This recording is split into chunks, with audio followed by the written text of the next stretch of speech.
Good morning, Marlena. Welcome to our Hats Off to You. The acronym for it is OHOTY, OHOTY. Strange name, but very welcome to this channel. You are from Mind Unique, and I wonder if you can tell us a little bit more.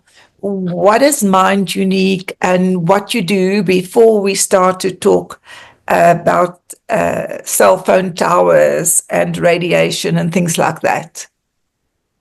Yes, good morning, Annemarie. Thank you very much for this opportunity to share. And we believe that it will make a positive difference at the end of the day for everyone who's listening, and so that they can start rethinking what we are doing, because we are accepting digital realities in our world. It's a digital driven world. There's a lot of opportunities. There's a lot of technology.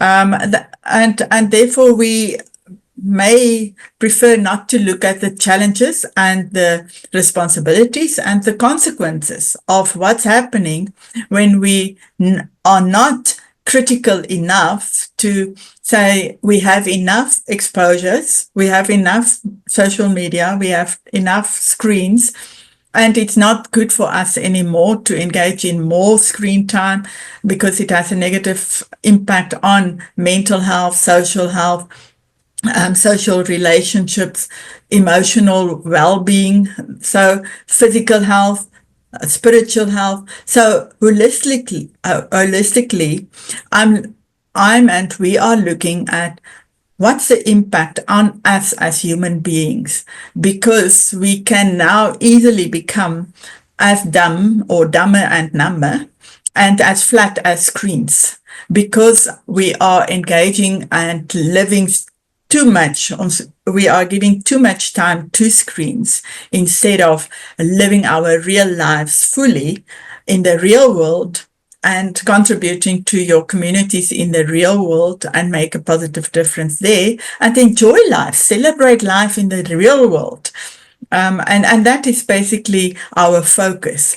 And because I've mentioned that it's holistically, it means that it's not only cognitive health, it's not only academic performance, it's really in an integrative, neurointegrative way that we are focusing on. And because I originally studied radiography, so I have a degree in radiography, and then I studied further in education, the psychology of education or neuroeducation. And therefore we can see the integration between all the aspects of being alive, being a wonderfully created human being by God Almighty, and therefore we must live our real lives. But unfortunately, when we are engaging or giving screens to young children and babies and toddlers and even teenagers who are not haven't developed fully, they are not moving, then we are seeing negative impact on their development, learning opportunities. We see disorders, neurological and learning disorders, all coming together and diagnosed, misdiagnosed, because most probably if we are just taking away screens, we encourage natural development time in the real world and engagement with real people and not via screens, minimize screen time, then our world will look quite different than what we are seeing currently, because of the electropollution, as well as so much screen time, replacing real world time or green time and interactions with real people. So it's perhaps not in a nutshell, but hopefully you're getting the overview. I saw that you're quite passionate about this subject, and you talked about babies. And I just want to ask you a question, because I see that in South Africa, we have and in the government and in the telecommunication industry, that there are guidelines, and the government and the telecommunication industry often refer to ICNIRP to form their policy, and that is the International Commission for Non-Ionizing Radiation Protection. And they make as if this is the standard that are absolute and fully protective.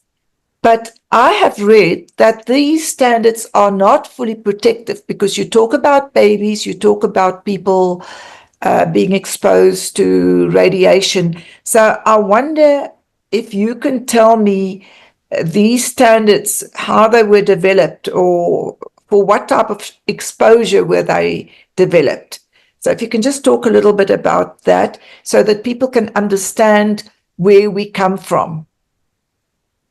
Yes, I think we know radiation exposure or radio frequency radiation exposure. It's all part of the electromagnetic spectrum, like light and natural sunlight. And there are many types of radiation with different frequencies and different energies and with different purposes. The issue behind what's currently happening is this is additional to the natural environment. So in other words, this is man-made pulsed radiation. And the natural radiation or frequencies in nature is exactly what we are seeing. It's not pulsed, and therefore it's gradual and it's flowing. So the impact on us as human beings is not negative unless there's a huge explosion or X-rays with a high energy and so forth. So we know that there are different parts of the spectrum who has definitely a huge negative impact on our health. But in electropollution that we are now seeing, and the increased electropollution coming from cell phones and cell phone towers and wireless routers and all the smart wireless devices, we don't see it necessarily, especially if we are not close to a cell phone tower, or yes, our cell phones are lying perhaps on the desk, and the Wi-Fi router is somewhere there, but we are not noting what's happening and the radiation ongoing and the signals. So we are now exposed to much more than what is in a natural environment. And that we can actually measure with an electrosmog meter. And here we can see, there's, perhaps you won't see it now specifically, but there's a green, an orange, and a red light. And they are different. If I go to the Wi-Fi router, for instance, with this electrosmog meter, it will start screaming in the red area, because it is telling me the exposure is much too high for human not being at risk. So this is why we need to take note that those guidelines and the current standards that's in the world and apparently accepted of doing no harm is based on thermal effects for us as human beings. And the big challenge is it was based on a phantom, in other words, a phantom that is not a real person, but as close as they could get, and saying 6 minutes exposures, okay, there's a little bit of heating, but it's okay, don't worry about it. These are the guidelines, you should be okay. Versus the reality of there are so many people who are much smaller than a big adult man, and children whose brains and bodies are much smaller, much more water, absorbing much more radiation, and the impact on their cell functioning is also much more. And you are putting a child, a toddler, a baby, the younger the little one is, the higher risk on their normal cell phone self-functioning. I see that the ICNIRP standards were developed for short-term exposures only, not for 24/7 exposures. And this is not just a local concern, because what concerns me really is that cell phone towers are now on school properties. Cell phone towers are now planted on residential properties, which is close to the people. So as you say, people cannot see the radiation that comes from there, and that is really a huge concern, because laws and bylaws are formed on these standards that were originally made for a 6-minute exposure on a grown-up man. So I wonder if you can tell me more about the effect of cell phone towers, or should cell phone towers be on school properties or close to homes? No, definitely not, because based on what we know is that it's not to only focus on the biological effects, and we'll most probably coming back to the newest report from the International Commission on the Biological Effects of Electromagnetic Fields, where they have done now half or partially funded by the World Health Organization to look at the biological effects on animals and what the conclusion is there. So at least there's a little bit of movement towards acknowledging that it's a high risk to put a cell phone tower on a school property, school grounds, for instance, close to homes. The safety, if you want to call kind of safety, measure distance is close to 400 meters away from a cell phone tower. And in 2019, when I did the TEDx talk, I already referred to the fact that in 2019, there was a school in California where the 4th primary school child got cancer. And at that point in time, the parents then just said that they are not going to let their children go to the school any longer unless that cell phone tower will be removed. And if you follow it through, you can see after 3 to 4 months, they said, well, they don't believe that there's a negative impact on any children or us as human beings, but nevertheless, they have removed it.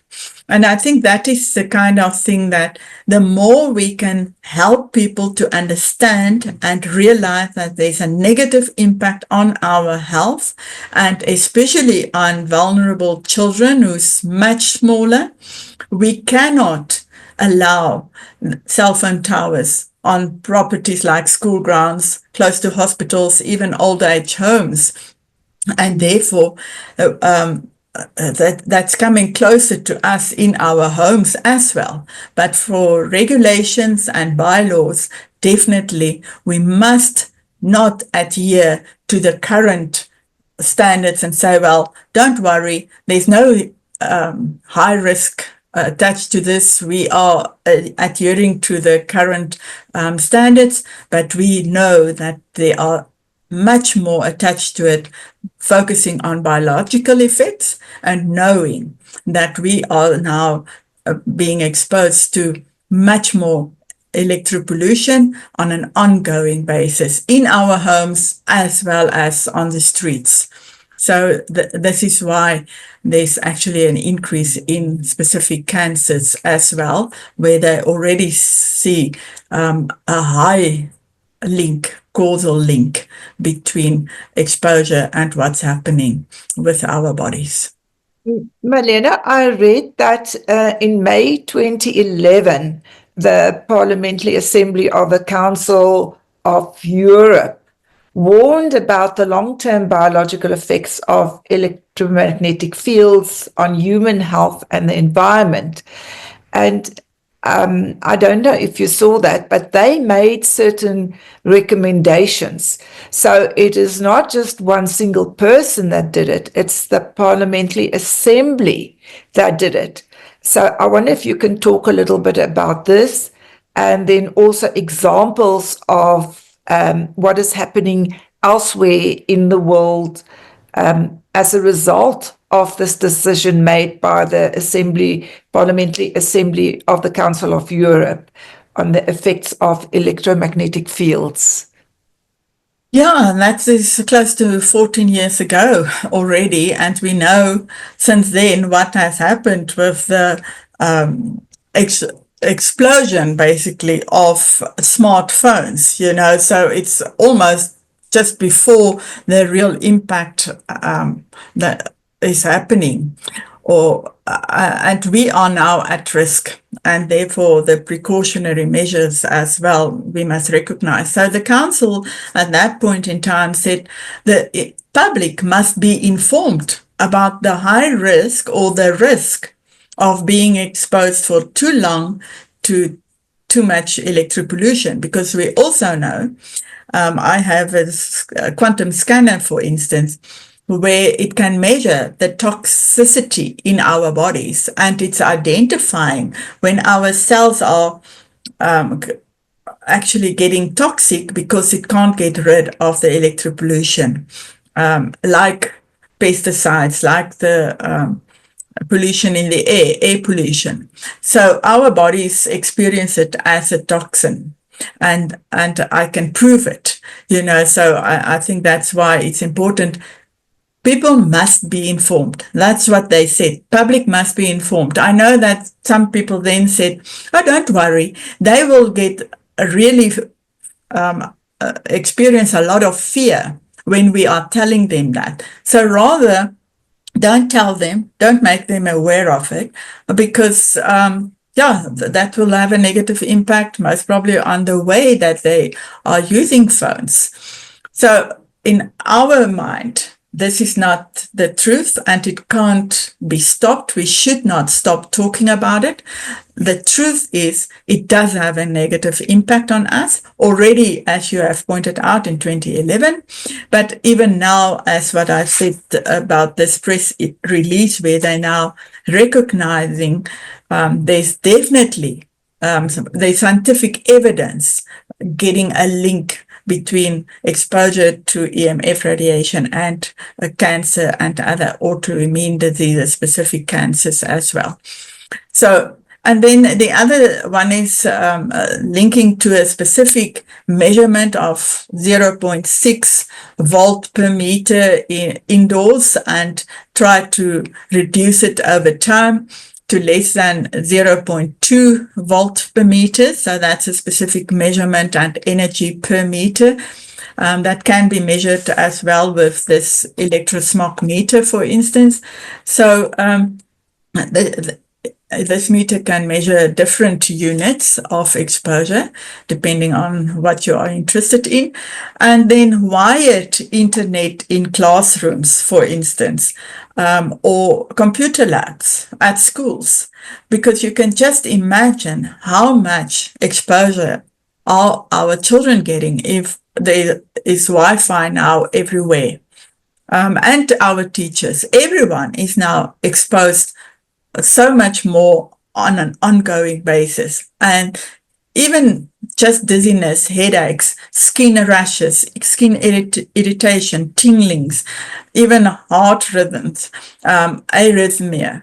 There's a lot of things that's happening, and people don't necessarily realize that their bodies have gone now over the threshold. If you think of allergies, for instance, to milk or to bee sting, up to a certain point, you may be fine. But then at one point in time, your body just can't cope anymore with getting too much allergic reactions. And then you may, like a bee sting, you may die. So that's very drastic. Other people may start experiencing as I'm saying, headaches, dizziness, tension, skin rashes, and they may say, but what's happening with me? So those things we must recognize. And even us, and in office spaces and at homes, as far as possible, use cables for internet connections and try to be as far as possible away from the source, because the inverse square law is also applicable. So, and switch off the Wi-Fi if you are not using it, especially during nighttime. And don't put your phone next to your head, for instance, or close to your head. Try to rather use a microphone, speakerphone, and put your phone on flight mode.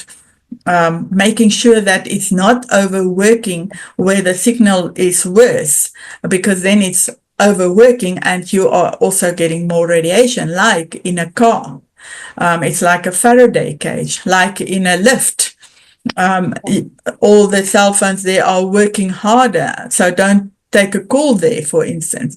Don't put your cell phone on your body in a pocket close to your breast, or reproductive organs, or even your heart. We know about the ECG and the EEG. That's all working on microcurrents, and you are exposed to an unnatural source that is having a negative impact on the normal and natural cell functioning of your body. So we are very involved with raising this awareness. And yes, we also have EMF protective products, like, for instance, a body shield. You can hear it. There's EMF silver protective materials in it, so to reflect this radiation away from my body, to minimize exposure while I'm sitting and to work, for instance. So there are caps, there are beanies, there are mummy and baby blankets, cell phone pouches, pocket shields. So there's a range of WAWI, we call it the world, to create a world of well-being, WAWI EMF protective products. So yes, for the moment, I think that's what the European Council already asked in 2011. And if we are looking at what's happening in South Africa, for instance, now, we know that wired internet connections in classrooms, where schools are using tablets, for instance, during classes for children. I'm not talking about teachers and using screens and technology plugged in and managing it effectively, but in the hands of children, it's not good. No cell phones for them, no smartphones, specifically with internet and social media access, and not only because of the negative mental and physical health impact, but also the exposures that we can all link together. So we must be informed, and we must stand together, and make sure that we are protecting our children and ourselves for now and into the future. Marlena, I see that in South Africa, the limit that they are following, the ICNIRP, is an outrageous 58 volts per meter. That is crazy.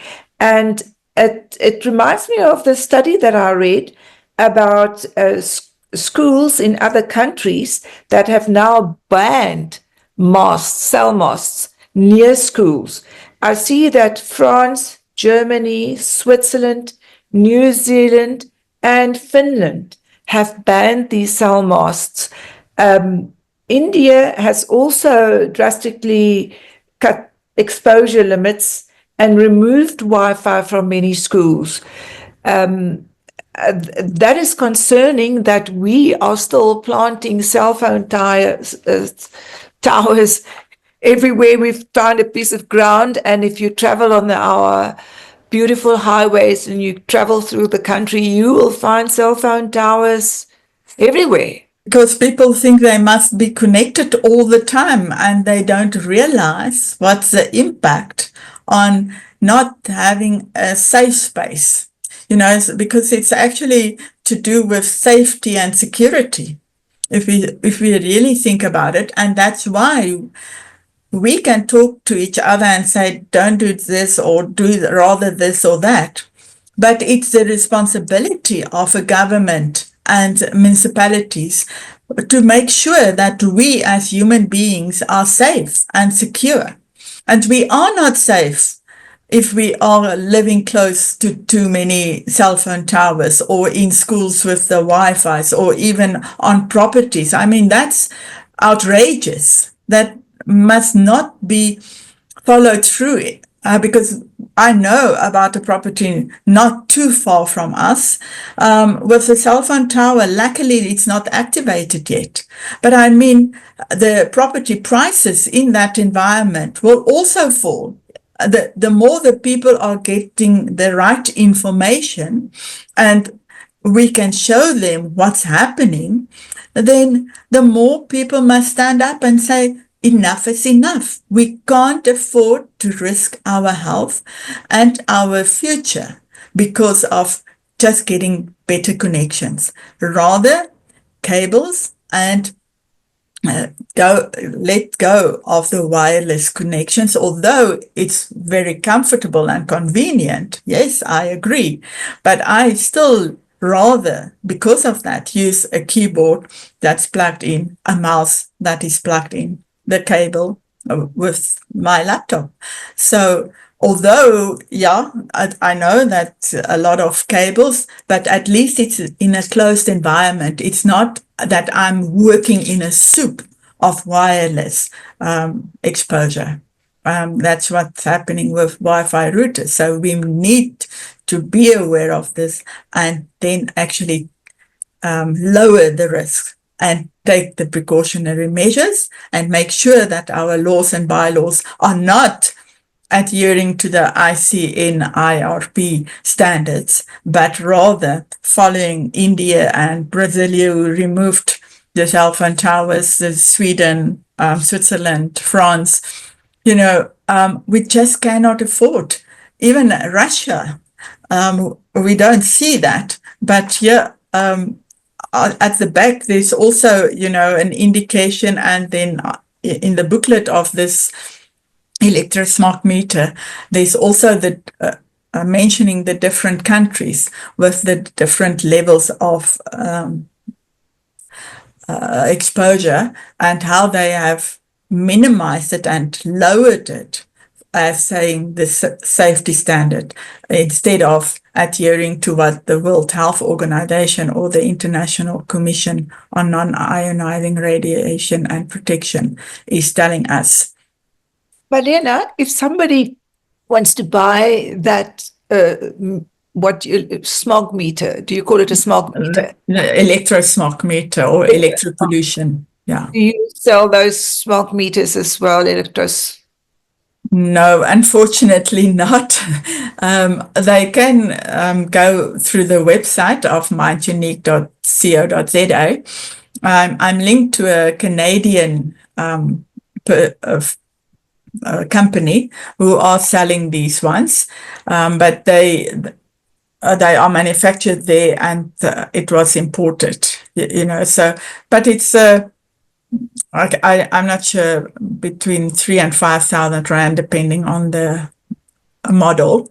But it's very helpful for your own environment. And there's actually a app, electrosmart app on my Android smartphone that can also measure exposures and telling me whether I'm in the green area, orange or red for the day. For instance, it's looking at my exposure. So, yeah, we must be informed and we must take cognizance of the realities and don't believe currently what the World Health Organization is telling us, because they are focusing only on the thermal effects and not the biological effects.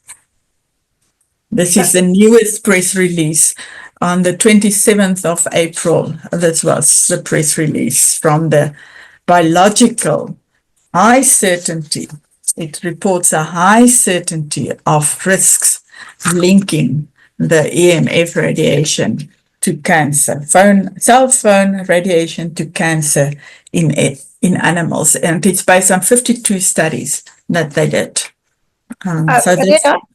Is that document perhaps on your website that we can put a link if somebody wants to read it themselves?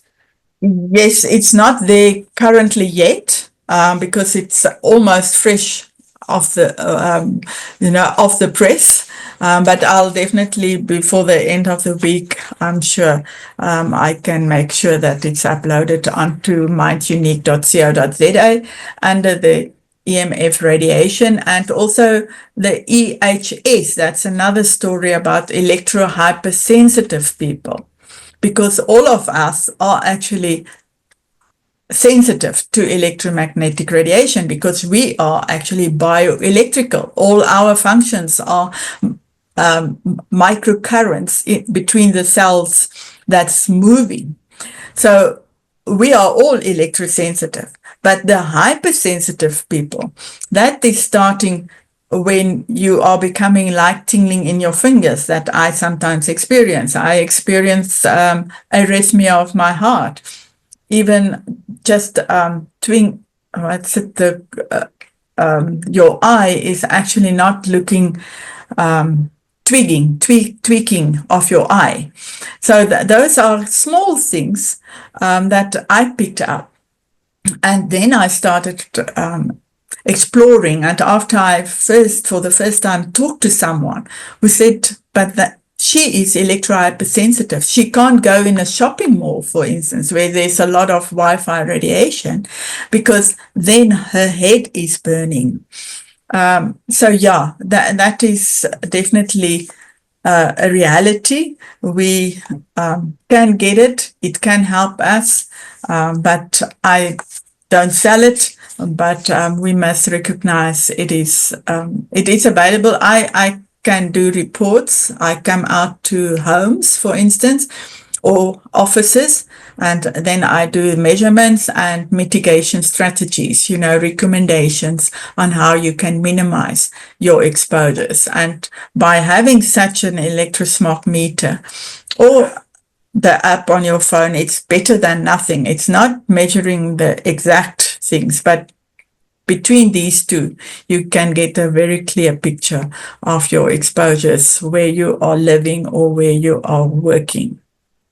And walking in the street with this closer to cell phone towers, you will also hear it screaming. So it's not, I can't see it, but this one is telling me when it's getting into the red zone. So yeah, there are many people out there getting definitely too much exposures that's not safe for their health and well-being. Thank you, Marlena. That was interesting, very informative. I wonder if people would like to get hold of you, how can they get hold of you? Yeah, the best way is most probably via the website of Mind Unique. So that's mindunique.co.za. And my email address is hello@mindunique.co.za. And yeah, the cell phone is most probably also on the website if you would like to contact me. It is available there. But yeah, I would love to make contact, and you are very welcome to do that. I'm looking forward, because together we can make a positive difference and help our children. Oh, I forgot about the International Declaration, yes. Children's Declaration in the Digital World. I just quickly want to mention that while I was then, that information is on the Foundation's website, technolifewise.org. So Mind Unique is more linked to the electrosmog meter, the electrohypersensitivity, the scanners, and then the TechnoLifeWise Foundation with the website address technolifewise.org. That's where we are running more and more the campaigns, and then also the Happy Neuro Heroes program and courses, different modules and units can be bought or separately or as an integrated course.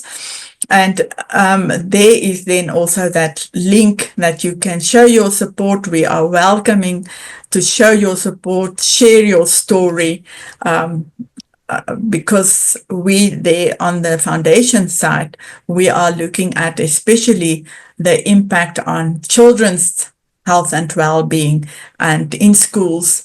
And that is where the International Children's Declaration link is also, where you can, I also participated in a webinar worldwide when it was launched in December 2023. And that's where the Neuro Heroes course is also. And share your story if you support no phones at schools, and wait until grade 8. At least wait until age 13, ideally 16, because of the maturity of brains and bodies of young children. They are getting into the teenager environment, hormones. There are so many things happening to their brains and bodies, and they're not matured actually only in over 25 years.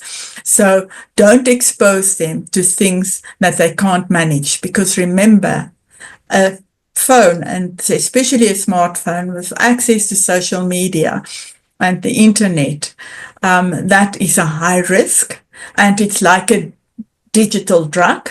And if we recognize it's a drug, then we can't say it's okay to put a screen in a child's hand, because we are actually abusing them. And that's where the Children's Declaration also said children should not be exposed to addictive platforms and like social media and video games, not to harmful EMF radiation that has a negative impact on the functioning of their bodies and cells, and it's actually for all of us, and the exploitation of their private information, where it can be linked to algorithms, what's happening, and then they will be fed with, say, violent crime scenes, whether they've asked for it or whether they just talked about it, because we must remember our cell phones are also listening to what we are saying. So that is the 3 main points about that Children's Declaration for human rights in the digital age, because saying 1948 human rights and children, it's not protecting our children in our digital age. So there's 2 ways of contacting me and our foundation, the technolifewise.org or hello@technolifewise.org, where the programs and the awareness campaigns and the share your story and make a positive difference. It's not okay. Prevention is better than cure. And don't wait until it's too late. Put your cell phone down, growing brighter minds, and delay the digital phone. So don't give it to your children. You will recognize and see the fruits of being alive and celebrating real life, instead of being dumber and number because of electronic screen syndrome, ADHD, ADD, autism, many things that can be prevented if we are standing up and say no screens to underage children, no access to social media, and what we have already talked about. Thank you very much.